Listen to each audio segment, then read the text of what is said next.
reparos, hay cosas más, no sé, distintas cosas por las cuales deben consultar si se dan clase o no, como saben, es muy importante, cuando se quieren yo digo, sí. Como norma en general, doy clases, esto que la facultad está cerrada, por supuesto, ¿sí? Cuando llega la noticia de la facultad está cerrada, no hay clase, no se hace. Pero si no, me adhiero al paro de séptimo año, pero la clase en general no doy, ¿sí? Salvo excepciones, podría haberlas este año, porque venimos con tiempos muy complejos, pero bueno, yo lo voy a explicar más adelante, ¿sí? Les dije que mi nombre es Verónica Grosso, ustedes vienen del seminario de Paula, ¿sí? Donde habrán conversado un poco algunas cuestiones más administrativas o ¿no? de la organización de la cruzada. Yo no voy a repetir todo eso nuevamente porque es muy cansador, pero por ahí si me dan una pregunta, alguna duda que se ha creado, ahí pasamos.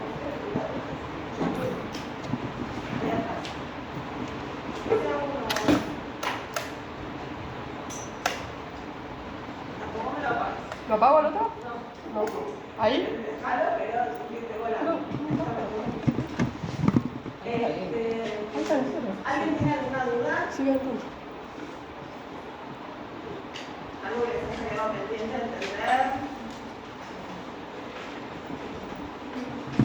¿No? Bueno, cuéntenme un poquito. ¿Hay gente que está recursando? Sí. ¿Alguien conmigo o no? No.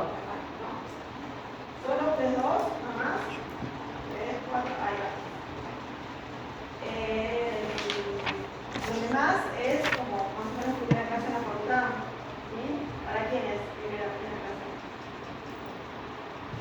Bueno, no para todos. Han estado en la facultad ya parece. Bueno. Somos Montero de Santiago. Las primeras clases son como raras, mucha gente, después lo bajan. Así que bueno, por ahora van a tener que acomodarse seguramente. Gracias. Les cuento un poquito de lo que es este espacio, ¿sí? Para no superponerme con Pablo, si hay alguna cosa que nos falte, que quede claro, ¿sí? Nosotros hacemos una lectura, eso ya lo sabrán, cronológica de la obra de Freud, ¿sí? La idea es, durante este año, aprender a leer a Freud, ¿sí? No es una tarea sencilla ni que se produce enseguida, hay que tener un poco de paciencia, sobre todo al principio. Por eso les pido cierta tolerancia a la presentación de no querer tirar el libro para arriba porque no sale fácil, ¿no? Es una teoría que tiene sentido en sí misma. Entonces tenemos que aprender el lenguaje de esa teoría, tenemos que poder usarlo. Los pacientes esperan que ustedes utilicen los conceptos que utiliza Freud, ¿sí? No que digan las cosas con sus palabras, porque resulta que nunca es lo mismo, ¿sí?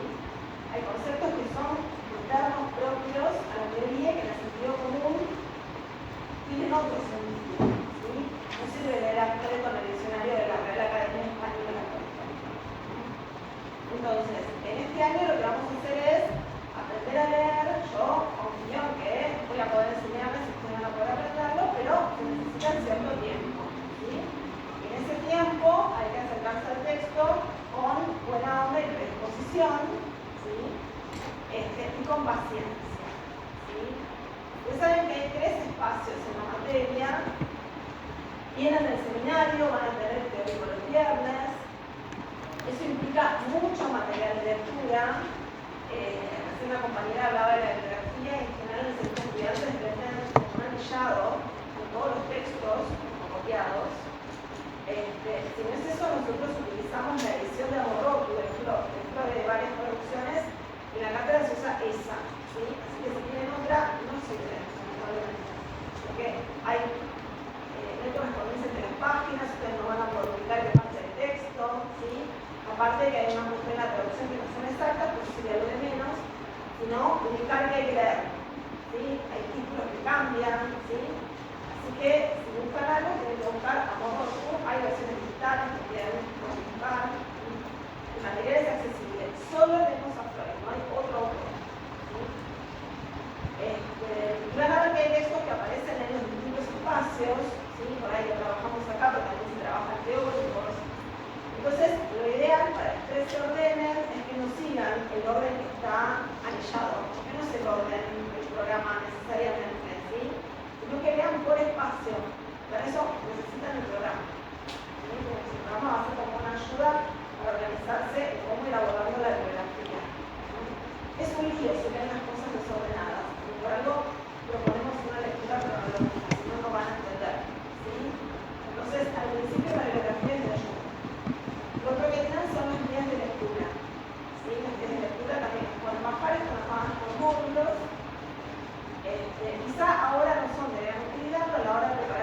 intelectual, me parece que mucho más que ahora ya, ¿no? Porque pueden ir familiarizándose con él. La guía lo que les da es un poco la pauta de qué acentuar en el texto.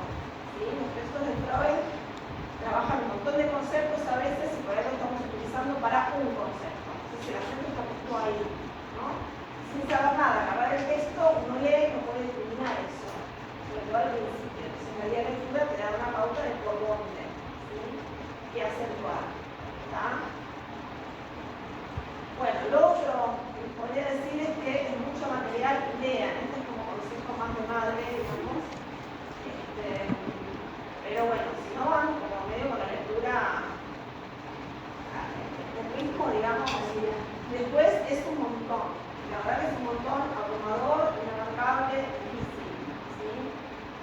Y lo otro, como es un montón, cada uno haga lo que quiera, yo sugiero que estudien de los textos. ¿Sí? Yo sé que no está de moda leer, menos a Freud, pero si no leen el texto, la letra del texto, no se van a hacer del lenguaje, del modo en que Freud utilizó los conceptos, y no se van a hacer realmente de la idea que Freud está intentando transmitir. No sirve. El resumen de otro no sirve. Mucho, mucho menos sirve el resumen del chat GPT. Por favor, señorita. No porque esté en contra de la tecnología, que un poco sí me importa esa mi posición, pero realmente no les va a servir. No pueden dar un parcial con un resumen del chat. Porque el chat jamás va a ser el resumen que ustedes necesitan. Si ustedes ponen el resumen, no van a lograr aprender el sentido de lo que Freud está diciendo. Lo tienen que leer ustedes. ¿Sí? Entonces, ensucien el texto, escríbanlo, subrayen, usen colores. ¿Sí? Hacer resúmenes ustedes está buenísimo. Muchos por ahí vienen con la lógica más del secundario.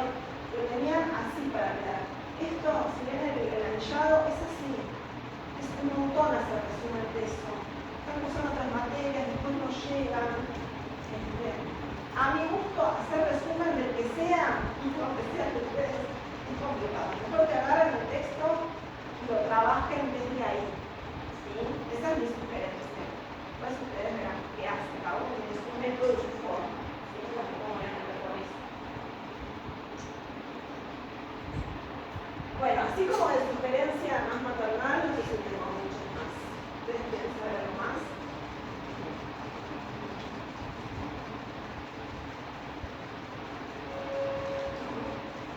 ¿Alguien ha leído alguna vez a Freud aparte de Stefan Marcusano? Sí, capaz no sé, que digo, capaz más en CDC. Leen textos de Freud. Sí, no tanto. Acaba de leer todo. Empacharte ya directamente.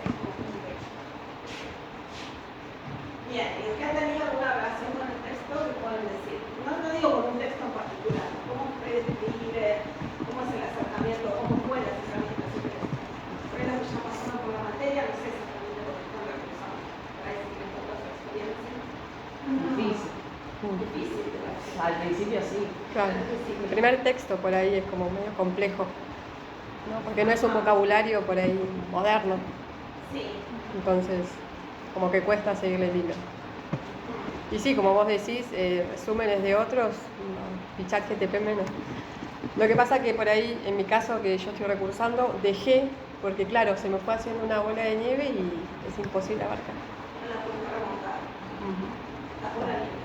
No, y no para ir y hacerlo mal, o incompleto. Fue ameno, entendible. Sí, los textos todos. Yo llegué en el último parcial de la defensa de mi mamá. Pasó la vida. 5 millones de dólares, casi se me muere, hablé con Magdalena, vine, me presenté, me puse para respirar para quedar libre para poder expresar. Fue una pena porque me la perdí con 2-7.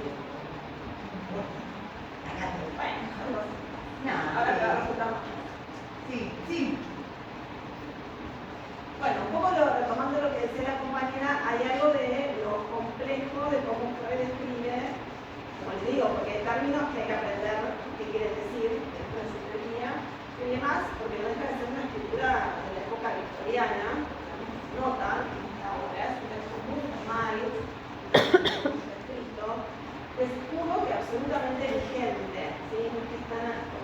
texto de 1890 y pico, que es el que vamos a leer hoy, 1894, es algo que está en desuso, ¿sí? Todo lo que ustedes van a leer en Freud es absolutamente vigente, es con lo que trabajamos hoy en día, ¿sí? De los psicoanalistas, por lo menos. Entonces, si bien es un discurso totalmente vigente, leerlo va un poco contra la marcha de la época, ¿sí? Que todo es rápido, que bueno, se acortan los pasos porque esa chata de resumen que lo hizo en 5 minutos, se lo tardó 5 meses, y estamos como un poco acostumbrados a esa rapidez, a esa inmediatez, en todo ya. La verdad que Freud impone una pausa, ¿sí? Tiene que estar dispuesto a tomarse un ratito esa pausa y darse el tiempo de empezar a acceder al texto que se puede, pero bueno, hay que hacer como, no es como las series esas que tienen el primer capítulo que está bueno, me dice, bueno, pasé el primer capítulo y me enganché. Bueno, hay que pasar el primer capítulo, que no es el primer parcial, sí, hay que pasarlo también. Yo creo que antes del primer parcial ya van a estar metidos en el texto, ¿sí? En el modo en el que Freud tiene de decir las cosas. Tengo una pregunta, ¿por qué se tanto hincapié? Porque no se entiende, no es algo que se Porque, pueda... a ver, hablo como docente y también como estudiante, digamos. Me pongo un poco en el lugar de ustedes, a mí por ahí me equivoco, díganme que ya pasaron por ahí, salieron y ahora volvieron a entrar. No, es un poco así, de su experiencia. Vos lo agarrás por primera vez y es como un idioma que no entendés. No te digo que es chino, porque está traducido al castellano, se me equivocas, Asuna. Es como que hablas poquito inglés, viste, le tenés English, y te querés leer un texto de 5 páginas y cuesta. Entonces hay que hacer un poco ese esfuerzo, ¿no? Por eso hay hincapié, porque si no, la que van a hacer la aplicación que no está muy desarrollada en la época, van a abandonar antes de empezar. Y puede ser que entendamos, queremos entender una cosa y no sea eso también lo que Sí. Sí, uno tiende a identificar con el sentido común. Hay como conceptos que en el sentido común quieren decir una cosa y en otra quieren decir otra. ¿Sí? Eso por un lado. No hay que ir leyendo a Freud y codificando palabra por palabra. Uno puede decir cada palabra que no entiendo, voy a la busco. Hay que tratar de leerlo como si leyeras un poco el texto en inglés sin todo el vocabulario. En el momento que cobra sentido, vos puedes seguir leyendo. Mientras tanto vas adquiriendo más vocabulario. Un poco así. ¿Sí?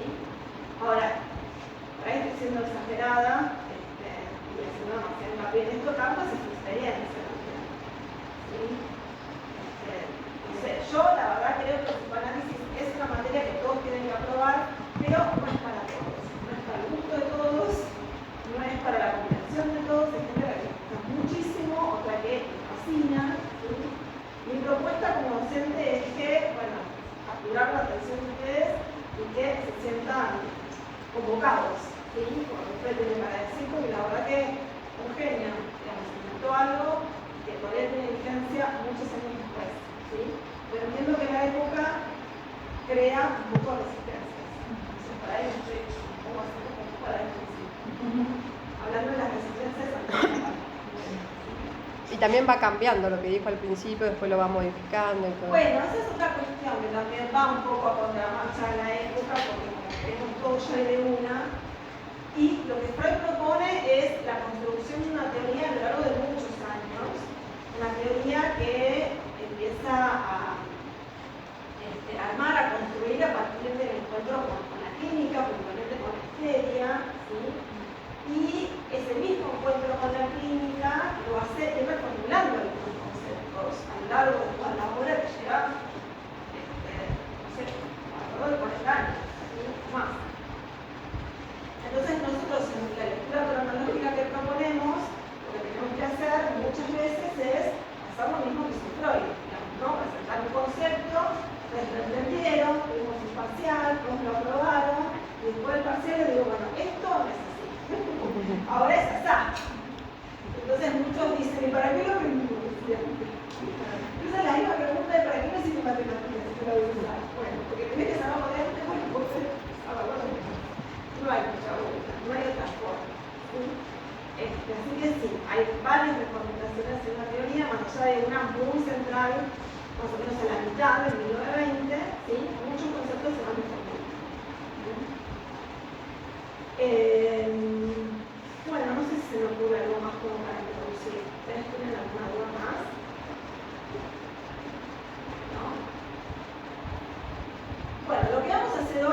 puntuar para que no se pierdan, ya que hablamos de comentar primero, que vamos a trabajar en estas primeras clases. Nosotros vamos a tener 3 unidades, ¿sí?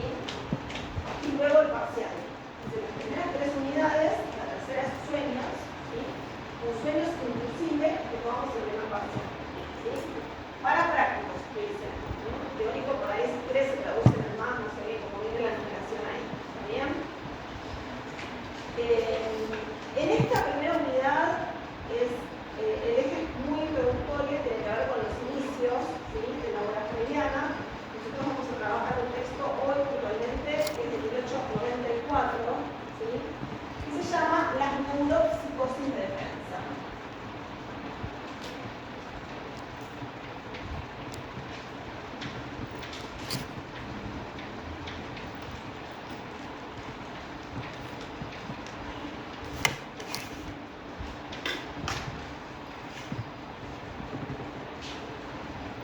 En realidad, lo que vamos a hacer es una especie de introducción de este texto, ¿sí? Voy a ir buscando algunos conceptos que no están directamente en el texto, pero están dados por hecho, vamos a decir así, ¿no? Que está trabajando con esos conceptos. Entonces, si ustedes los tienen, va a ser todavía más difícil acercarse al texto por primera vez, ¿sí? Estudiando como un poco, o voy a intentar darles un poco como la clave, digamos, ¿no? Para hacer el desciframiento, ¿bien? No se van a encontrar nunca en Freud que diga defensa, 2 puntos, excepto, ¿sí? Hay que construir, hay que leer, ¿sí? Lo que Freud dice para poder dar las definiciones y los conceptos, ¿sí? Hay textos más cerrados, más oscuros, otros más llanos y más accesibles, ¿sí? Este no es un texto de los más difíciles, pero para leer por primera vez, bueno, les va a aparecer quizá chino mandarín. Entonces les voy a ir dando un poquito las claves para acceder a ese texto, ¿sí? Rodeándolo. En todo caso, la semana que viene sí lo vamos a abordar más a la letra. Traten de traer, como tienen el texto, los apuntes, pues yo suelo leer, ¿sí? El texto es más fácil si ustedes tienen con qué seguir.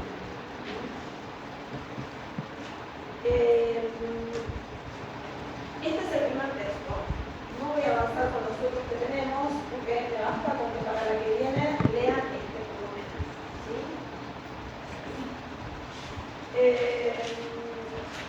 A ver, vamos a ir armando la cuestión.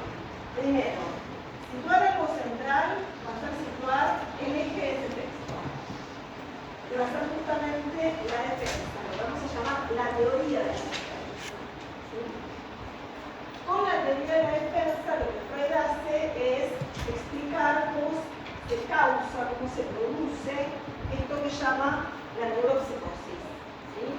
Y ahí voy a hacer una disquisición muy breve sobre lo que implica qué son las neuropsicosis.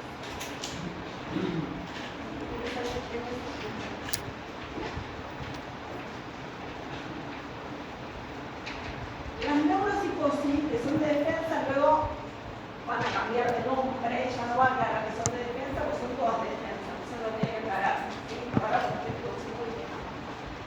Las neuropsicosis luego se van a llamar psiconeurosis, y más adelante, un poquito más, se van a llamar neurosis, ¿sí? Específicamente neurosis de transferencia, pero como también son las únicas que hay, pues no va a ser demasiado necesario aclarar que son neurosis de transferencia, ¿sí? Las neuropsicosis son un cuadro nosográfico, es decir, una clasificación, vamos a decir así, de los cuadros, de las presentaciones clínicas de los pacientes, que integra 3 variantes. Una es la histeria, esta época aclara que es la histeria de contación.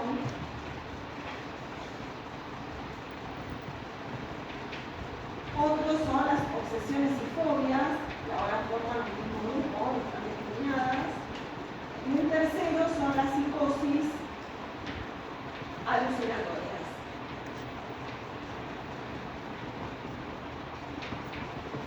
Lo que permite agrupar estos 3 cuadros justamente es que comparten este mismo mecanismo que es la defensa, ¿sí? Están causadas a partir de que se pone en marcha la defensa, ¿sí? A diferencia de otro grupo, solamente lo vamos a nombrar, que son las neurosis actuales.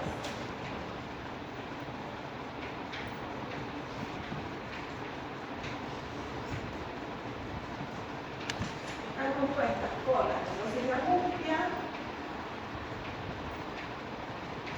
y por la neurastenia.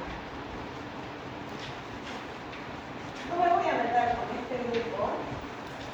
Si se pone la neuropsicosis porque es un trabajo que van a hacer en seminarios, ¿sí? Ustedes van a tomar textos para dar cuenta de ese agrupamiento.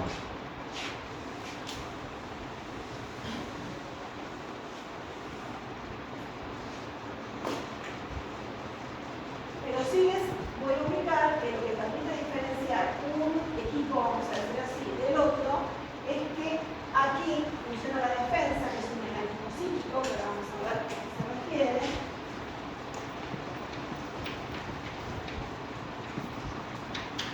Y acá justamente no hay mecanismo psíquico. Por eso lo puedo poner.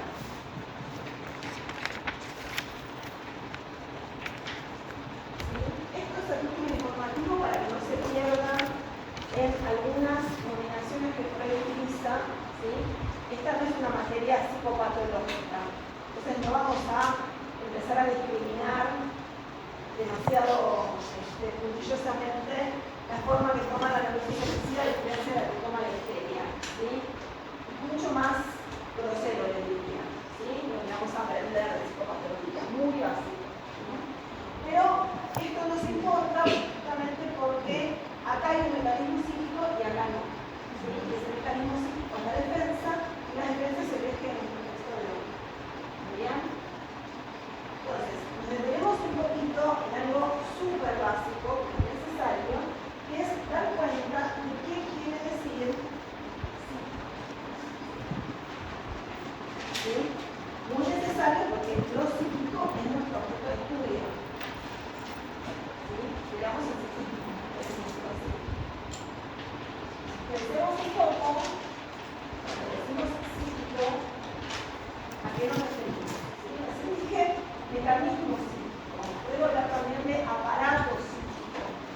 ¿Sí? El aparato psíquico va a ser la comunicación conceptual posterior a esto que les voy a plantear, donde queda mucho más formalizado, vamos a decir así, lo que es el psiquismo en un sistema, un aparato.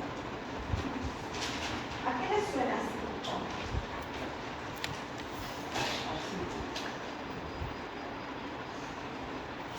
La forma en que el cerebro va respondiendo a diferentes cuestiones.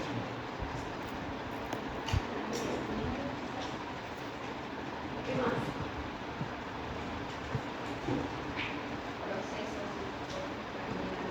Procesos. ¿Qué sería eso?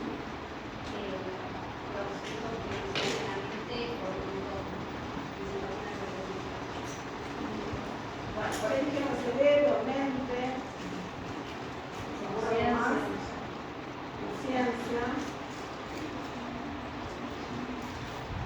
Bueno, vamos a ir un poquito más allá, porque primero, no somos médicos, no vamos a usarlo, ¿sí? Ni neurólogos. En todo caso, el cerebro lo estudia la medicina, ¿sí?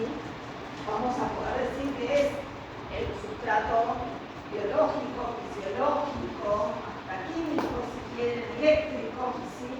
De los psíquicos, pero no es nuestro objeto de estudio, ¿sí? Mente. No es un camino de mundo. Psíquico, mejor. No son sinónimos. No es jamás algo de mente. Puedo hablar del alma por ahí. Pero de mente, no. ¿Sí? Pero entiendo a qué se refieren, ¿no? Con cerebro, con mente.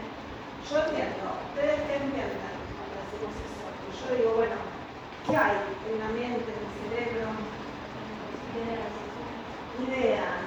Bueno, ya hemos estado hablando del aparato psíquico, ¿sí? Pero antes de eso, pensamientos, ideas, muy bien.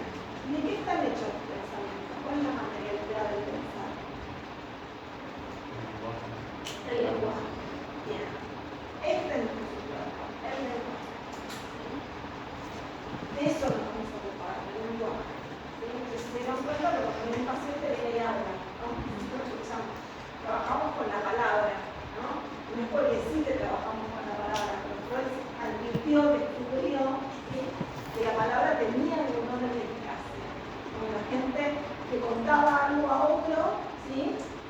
pasaba con su malestar y con los síntomas. ¿Sí? Entonces, ciertamente, el lenguaje, la palabra, ¿sí? Es lo que está dándole materialidad a lo psíquico. Por eso no nombra en términos de lenguaje, puede decir de la palabra, sí puede decir pensamientos, pero sobre todo se va a referir a un concepto que es el de representación.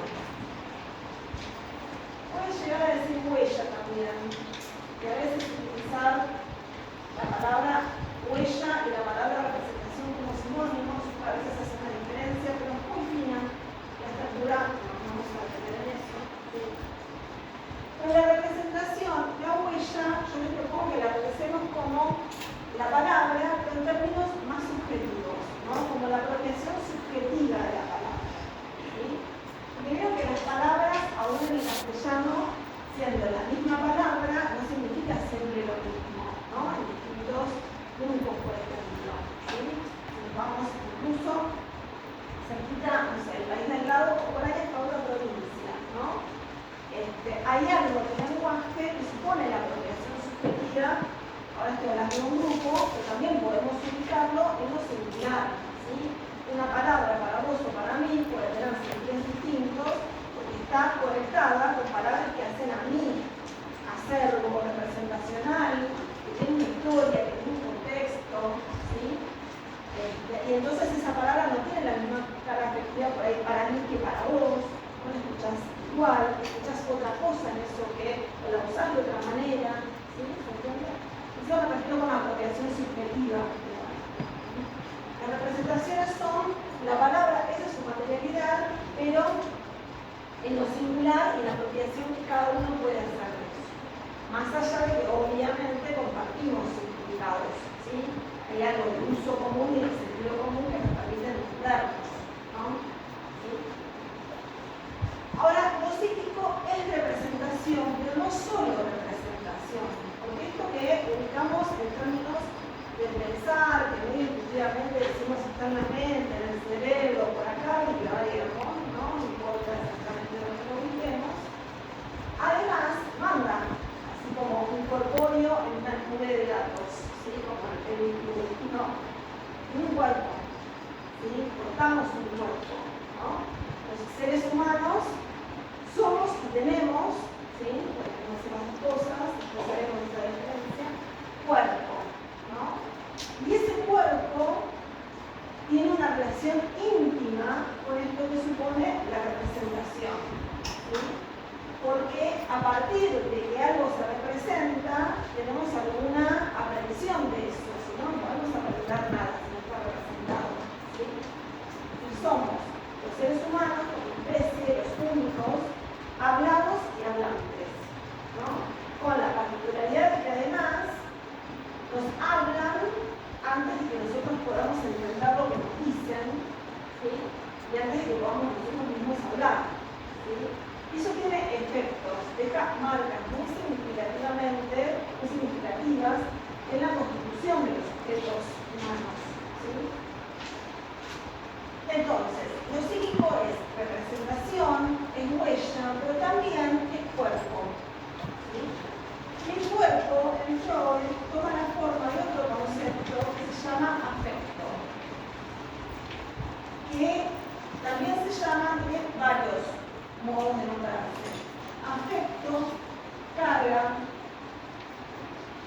excitación, suma de excitación, para encontrar también, investidura.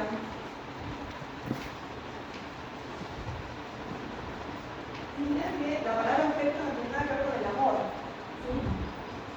Incluso también hay textos en los que se refiere a la palabra cantidad. ¿Sí?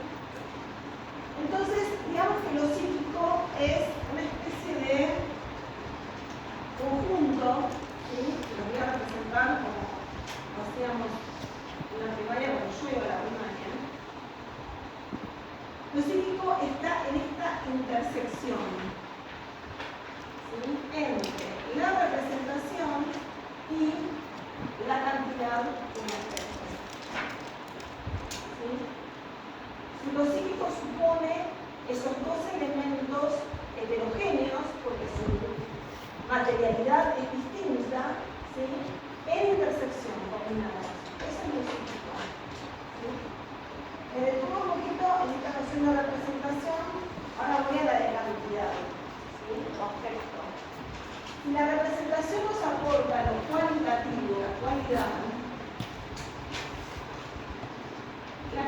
cantidad o afecto es un elemento justamente cuantitativo.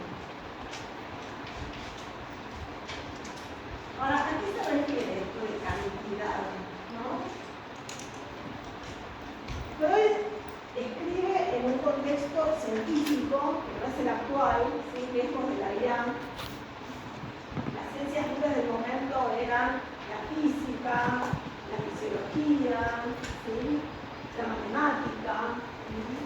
Entonces, esos son los elementos, vamos a decir así, con los que cuenta para darle una teoría que está inventando algún estatuto de científica, ¿no? Entonces nos vamos a encontrar con que utiliza conceptos que vienen de otras ciencias, como de cantidad, ¿sí?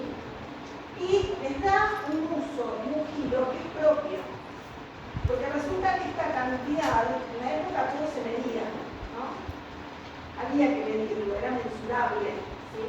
Bueno, esta cantidad, si bien la llama cantidad, no se puede medir, no es mensurable, ¿sí? Es una cantidad que no se puede medir, pero que sí tiene las propiedades de una cantidad, ¿sí?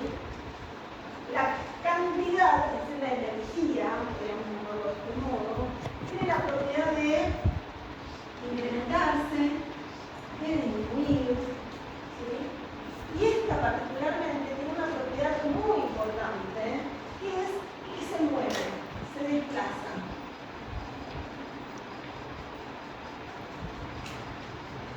Entonces, esta cantidad es simplemente una conjetura teórica a la que se llama cantidad, ¿sí? No es una corriente eléctrica ni mucho menos.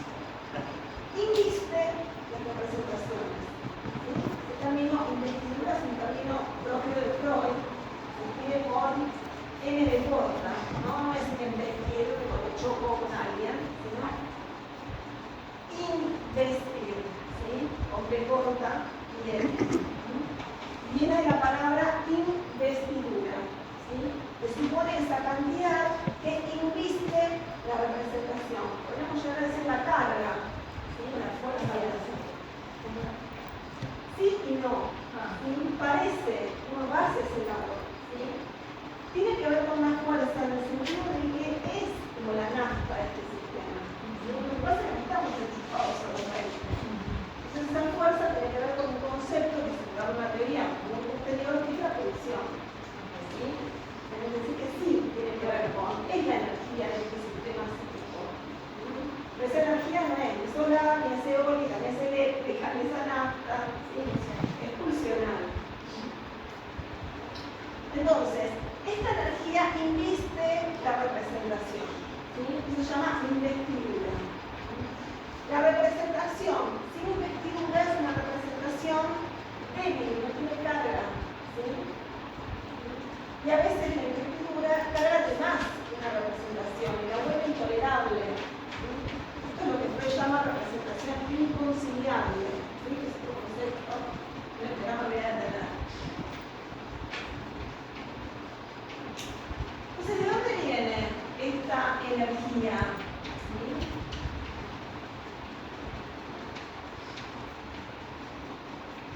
Lo que Freud sitúa es que esta cantidad, este afecto, esta investidura, proviene de la vida sexual. En realidad, no vamos a decir vida sexual porque nos podemos correr rápidamente hacia la actividad sexual, el ejercicio de la sexualidad, no se refiere a eso. ¿Sí? Digamos mejor vivenciar sexual. ¿Sí? Porque vivenciar sexual en Freud es un concepto que durante cierto tiempo, sobre todo en estos primeros textos, está bastante circunscrito a lo genital, ¿sí? Pero no obstante eso, es un concepto que se va a ampliar y va a incluir lo genital, pero va a sobrepasar lo genital. Y supone el cuerpo mismo. Entonces, el vivenciar sexual son experiencias sentidas a nivel del cuerpo. Lo que sentimos a nivel del cuerpo, lo sentimos cuando nos tocan, por ejemplo, cualquier parte del cuerpo, no necesariamente los genitales, pero además también sentimos en el cuerpo cuando alguien nos habla, cuando alguien nos mira, ¿sí? Hay distintos registros por los cuales el cuerpo queda impactado, vamos a decir así, ¿no? Marcado.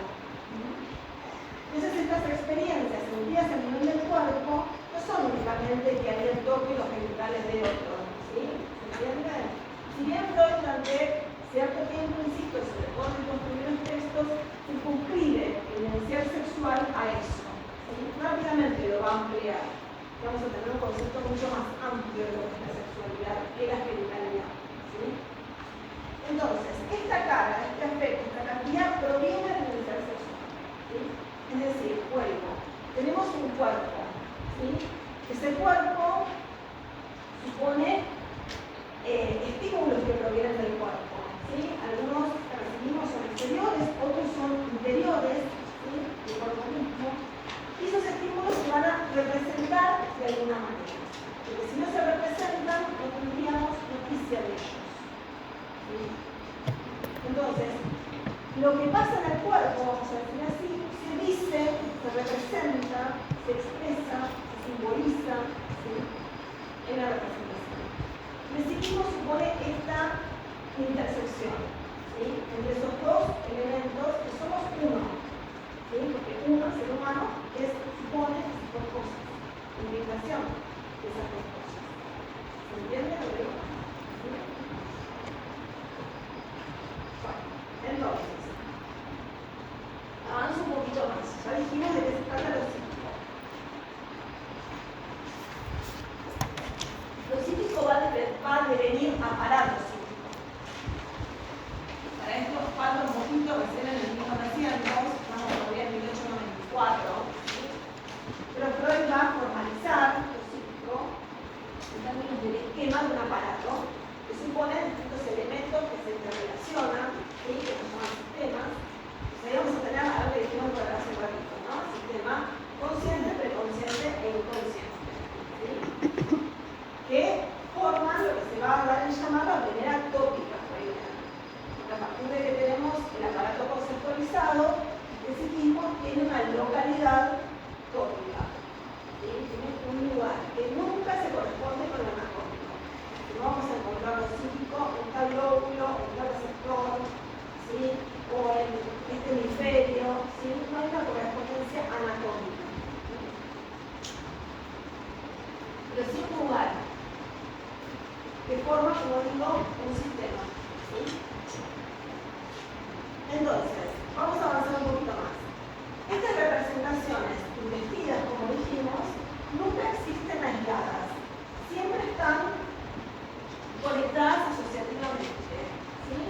Y justamente pueden estar, voy a borrar esto de parte de acá, pueden estar conectadas asociativamente porque hay un afecto, una carga que las recorre y que eso implica recorrerlas, desplazándose de una a otra, las conecta, ¿sí? Entonces supongamos que estas cruces son las representaciones que se hayan conectadas asociativamente, siempre con múltiples puntos de encuentro. Esa conexión nunca es lineal, ¿sí? Así. Forma más bien lo que yo llamo un árbol genealógico, ¿sí? Porque esta se puede conectar con esta de acá, partir de allá y volver acá, ¿sí? En asociaciones muy complejas. Estas representaciones se asocian entonces porque esa carga, como digo, las recorre, y en la medida en que las recorre, las va asociando, ¿sí? Este conjunto que siempre hice así a propósito, para dar cuenta en el grafismo muy básico, que esto es algo que podríamos asimilar al yo, ¿sí? El yo, en esta época, es una masa homogénea de representaciones, en las que yo me reconozco como siendo yo, ¿sí? Así como si fuera la definición del horóscopo, ¿vieron? Incluso te dice así, así, así, cuando eso te reconoces siendo vos, ¿sí? Y acá no hay conflicto, ¿sí? Yo estaba como si fuese en su zona de confort, ¿sí?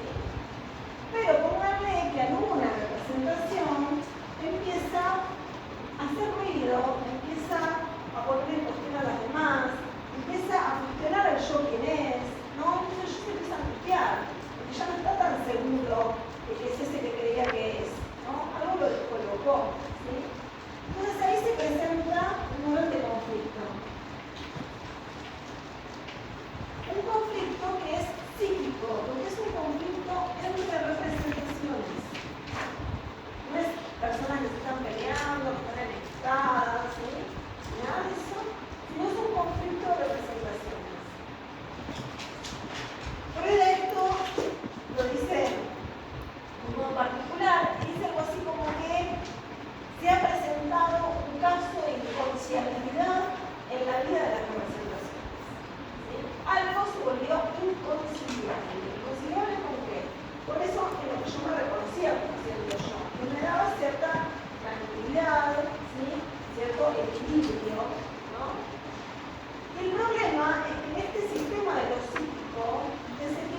hay algo que se llama principio de constancia, que es un principio que Freud inventó, que toma de la época, que indica que los sistemas, respecto a la carga que habita esos sistemas, ¿sí?, funcionan de un modo constante, donde la energía se mantiene lo más baja o lo más constante posible. Cuando la energía, según este principio, es baja o constantemente baja, eso está asociado al placer. Cuando la energía se eleva, cuando hay un incremento, ¿sí?, de la constancia que se puso en cuestión, ¿sí?, eso va a estar asociado al displacer.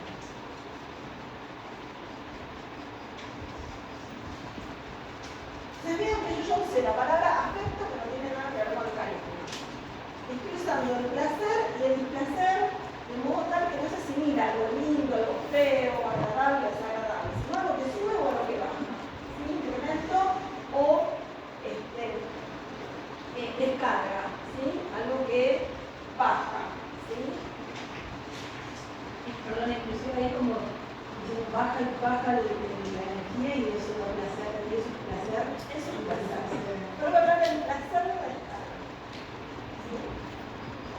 Ahora, como este sistema debe entender, ¿sí?, su funcionamiento, no sé si lo piensan, si piensan pero que funcionan como piensan en general los científicos de la época, que funcionan todos los sistemas científicos que vienen, ¿sí? Para Freud este sistema, cuando se ve afectado por un desequilibrio, es decir, por un conflicto que genera displacer, ¿sí?, porque de un orden de incremento, el sistema va a tender a regularse. ¿Sí? Y este conflicto, de alguna manera, hay que neutralizarlo. ¿Sí? Entonces, ¿cómo hace el sistema para neutralizar el conflicto? Bueno, este conflicto estaba asociado, dijimos, a una representación, ¿sí?, que supone el placer, es inconciliable. ¿Sí? Todo esto va de la mano con que esa representación se conecta de alguna manera con el terreno del bienestar sexual. ¿Sí? De ahí lo inconciliable, de ahí el incremento, de ahí la carga. ¿Sí? Entonces, ¿qué hay que hacer? Hay que sacar pata, de alguna manera. ¿Sí? Sacarla no implica hacerla desaparecer, porque eso no se puede. ¿Sí? A lo sumo lo que se va a lograr es debilitarla tanto que ya no vamos a pensar en ella, sino vamos a olvidar de ella. ¿Sí? Y luego así como, no sé, cancelarla. ¿Sí? No deja de existir, está allí, pero va a pasar a formar parte de otro grupo psíquico, ya no de este conjunto. ¿Sí? Y ubicamos como homogéneo y lo reconozco como siendo yo. ¿Sí? Ese acervo asociativo y ese asimila más bien a la conciencia y al preconsciente. ¿Sí? Va a pasar a formar parte de otro grupo asociativo.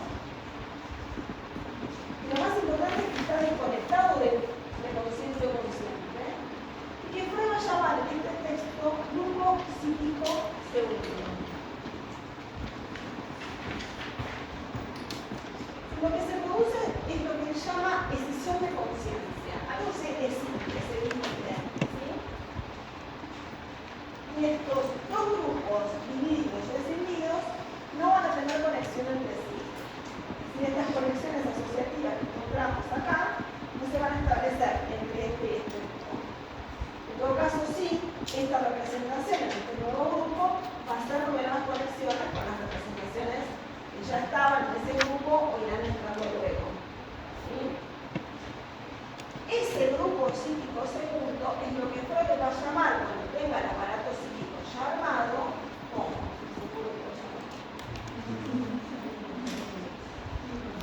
inconsciente. Es decir, es el antecedente temprano de estos textos, ¿sí?, de la hipótesis más importante que Freud va a elaborar, que es el punto de partida de todo lo demás, y es la hipótesis del inconsciente. ¿Sí? Ahora, ¿cómo es que se produce esta decisión de conciencia? Se produce justamente por esto que nombramos defensa. ¿Sí? Y para neutralizar el displacer y volver a ese equilibrio y la constancia, es que la defensa se pone en marcha. ¿Sí? De acá y hasta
debilito, lo olvido.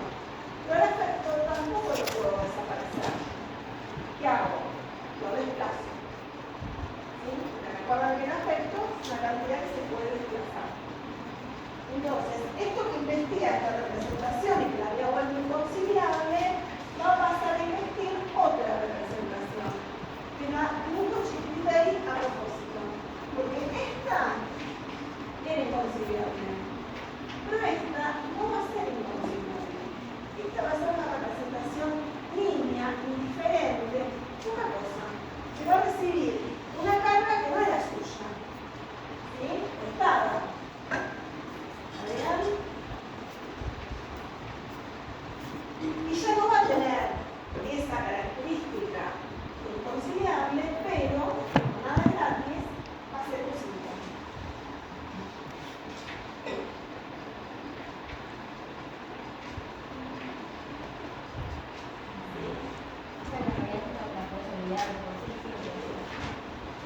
Esto no tiene solución. Un cambio de solución.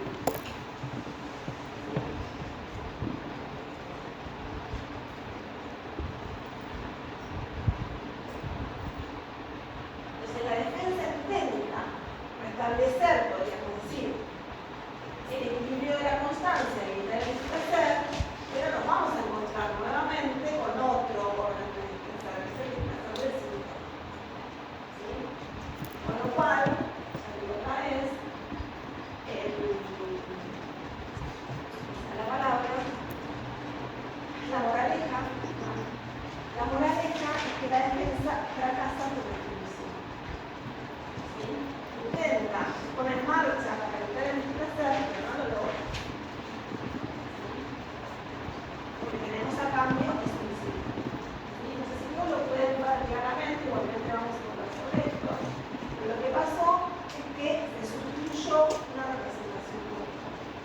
Y eso es posible por algo muy importante, que yo lo dije recién, que lo voy a señalar porque es el fundamento de todo esto, y es porque esta cantidad se puede desplazar en esa propiedad, moverse, puede cambiar de sitio. ¿Sí? Y esa es una hipótesis, esta cantidad desplazable, que Freud formula, la llama hipótesis auxiliar, ¿sí? Auxiliar porque es la hipótesis que necesita para poder explicar esta otra hipótesis también, que es la defensa. ¿Sí? Tiene que servir de otro supuesto, ¿no? Que es el de la cantidad desplazable. Y ustedes van a ver que el texto que tenemos que leer, esta hipótesis auxiliar, yo la formula en la última parte del texto, en el último párrafo. ¿Sí? Entonces, cuando agarren el texto, acuérdense de mí, y vayan a leerlo del final al principio. No exactamente del final al principio. Lean el final, ¿sí? El último párrafo, y después comiencen el texto. ¿Sí? Porque si no, todo el texto no se entiende recién por la sentido del final. ¿Bien? En todo ese desarrollo está el supuesto de la hipótesis auxiliar en el poder. Es con el que puede explicar la defensa. ¿Sí?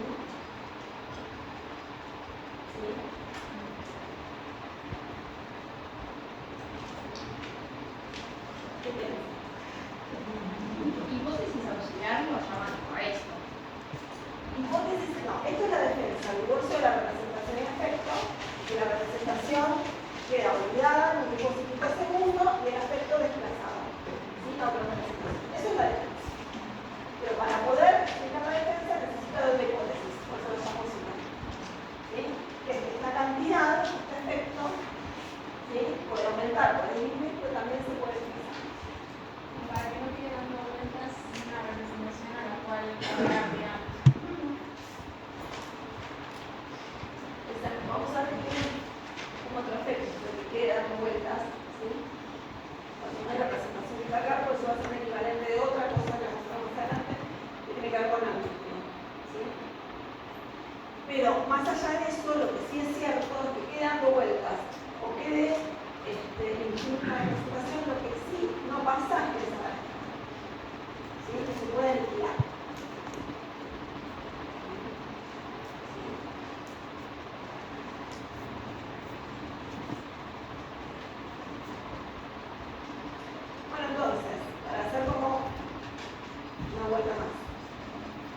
hicimos apartados especiales para dar cuenta de qué se trata lo psíquico. ¿Sí? Hablamos de lo que implica el conflicto como conflicto psíquico. ¿Sí?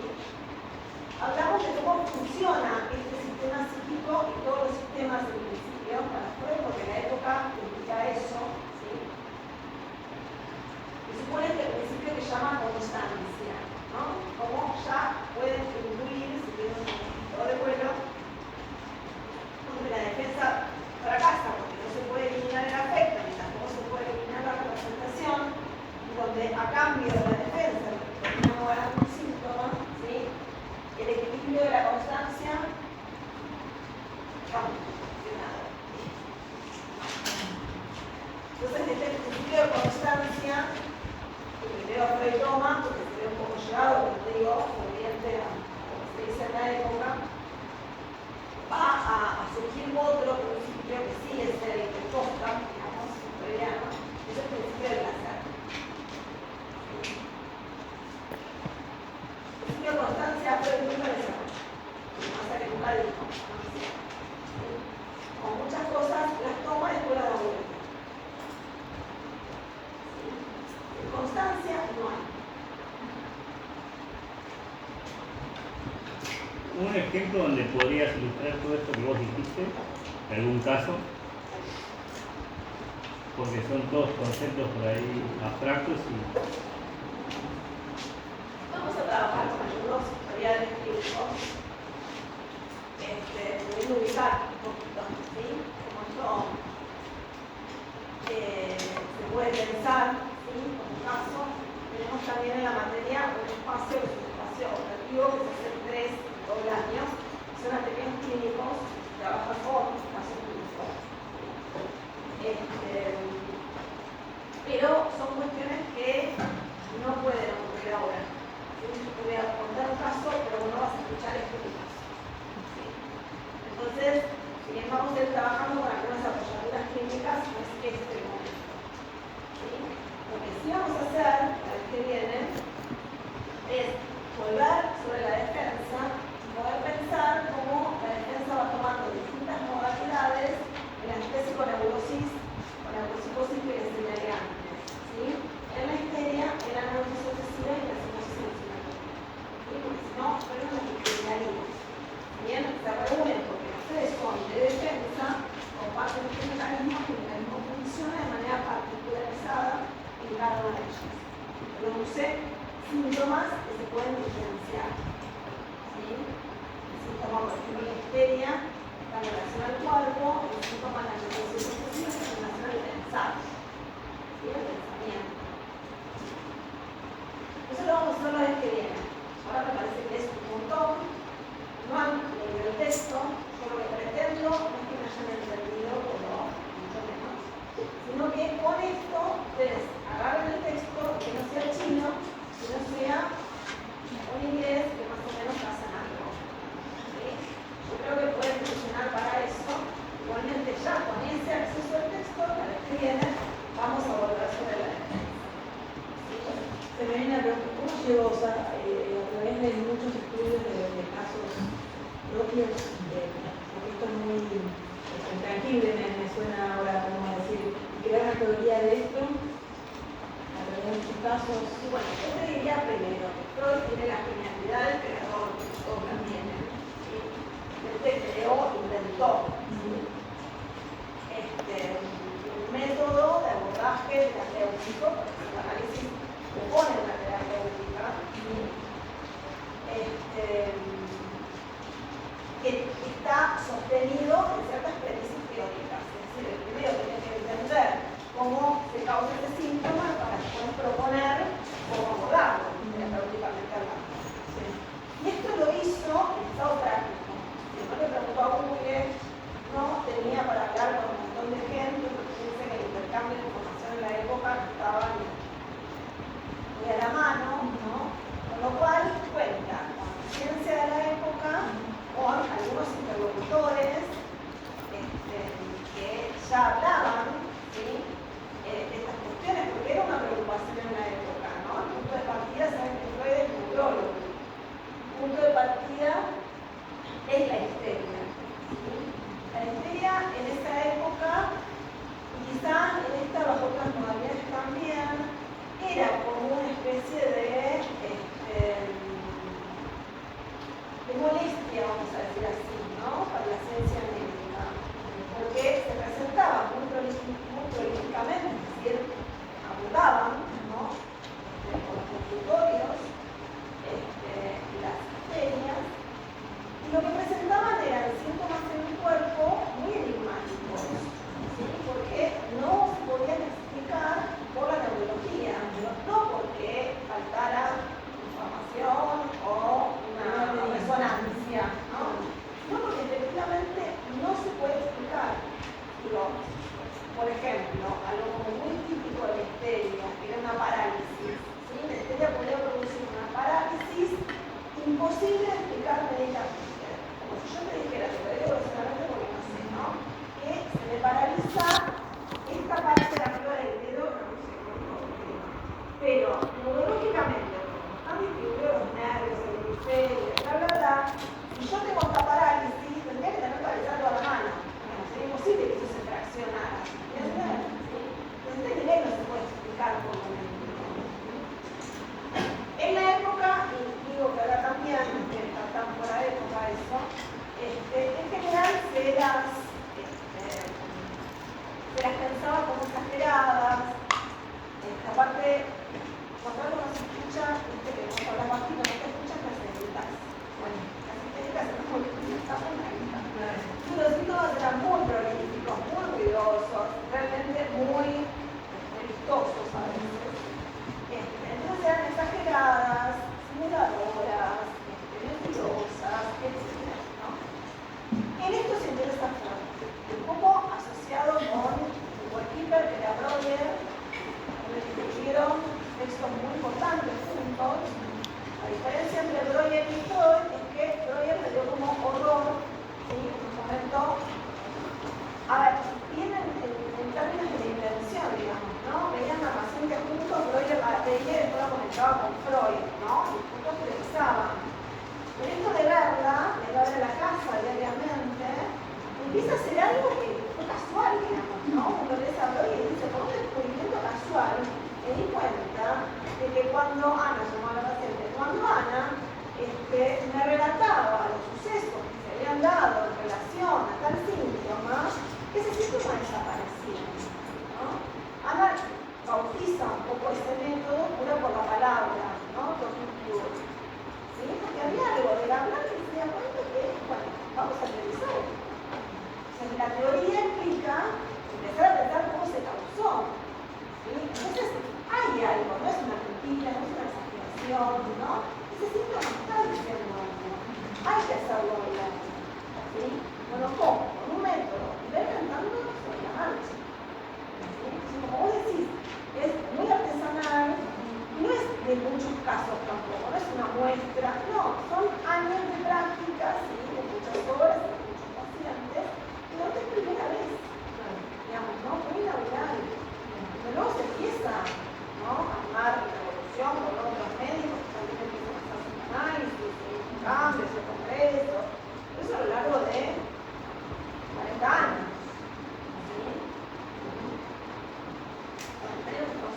Después igualmente no es el primero que habló de histeria, ¿no? El coma se decía un poco de la historia en la época, estudia puntualmente, que como que le rompe la cabeza, con Charcot en París, que hacía como cosas experimentalmente, delante de mucha gente, que producía parálisis ahí, ¿no? Priorizando a las histéricas. Y habiendo tomado esto, bueno, como con otras cosas, igual que con la constancia, igual que con el cambio de la cantidad, qué sé yo,